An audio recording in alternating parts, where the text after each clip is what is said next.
Now that the PS4 and the Xbox One are in gamers' hands, the question finally needs to be answered with tangible evidence. Which console is better?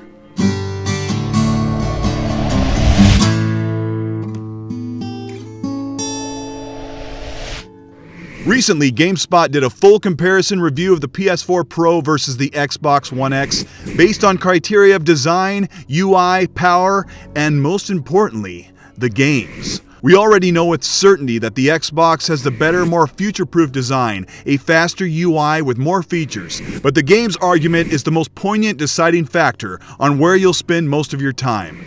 The oft-repeated troll phrase of "Xbox has no games" is about to be put to rest. GameSpot based the games library on Metacritic scores that rated over 70 across the PS4 and Xbox One library. But they gave the win to PS4 Pro since the PS4 platform has nearly double the exclusives than the Xbox One. They left out a key perspective that was actually detrimental to the PS4 platform: backward compatibility.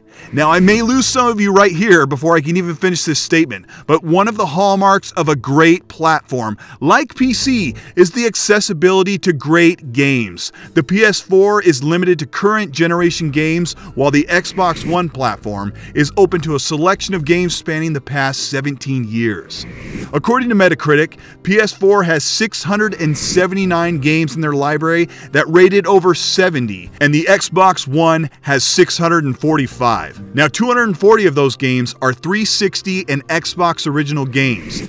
There are 444 original Xbox and Xbox 360 games downloadable, purchasable, and locally playable on the Xbox One and the Xbox One X.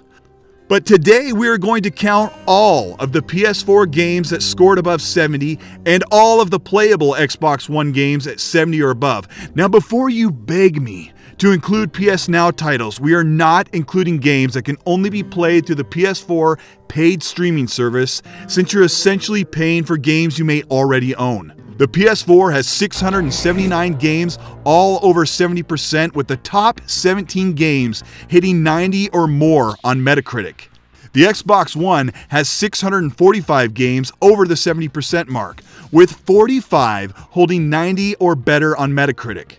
PS4 has a wider variety and quantity of games compared to the Xbox, even with the inclusion of Xbox and 360 titles. But the quality over quantity favored with Xbox One makes the "Xbox has no games" comment a warm cup of soup for heartbroken PS4 fanboys that can't appreciate another platform actually doing well. With that 17 90 or better games on the PS4, the aggregate score comes to 91.8%. Let's see how the Xbox did with their top 45 games. The aggregate score for Xbox hits 92.5%, which beats PS4 just barely at 0.7%. This definitely crushes that games argument, especially when you look at the caliber of the 360 games that are available on backward compatibility. The better platform is the one that offers more and better games.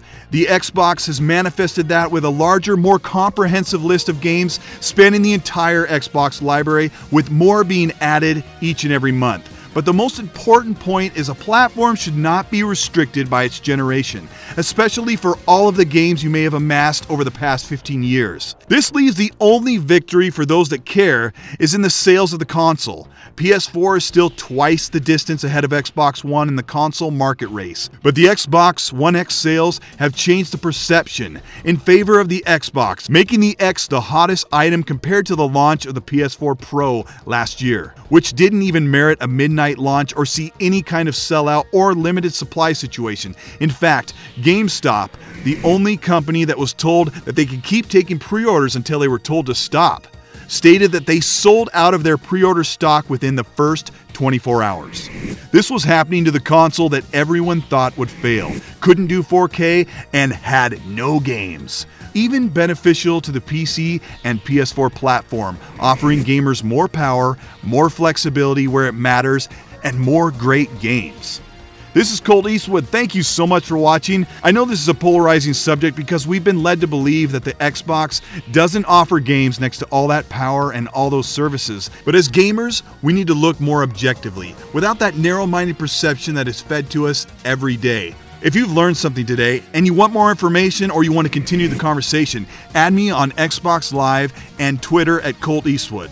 If you want to join the live chat, tune into RDX Podcast on Tuesday nights on Dealer Gaming's channel. We have a panel of PS4, Xbox, PC gamers, and surprisingly, we actually all get along. I know you're busy this time of year with lots of great games, so I won't keep you any longer. Thank you so much for watching. Subscribe to the channel if you haven't, and I'll see you guys soon.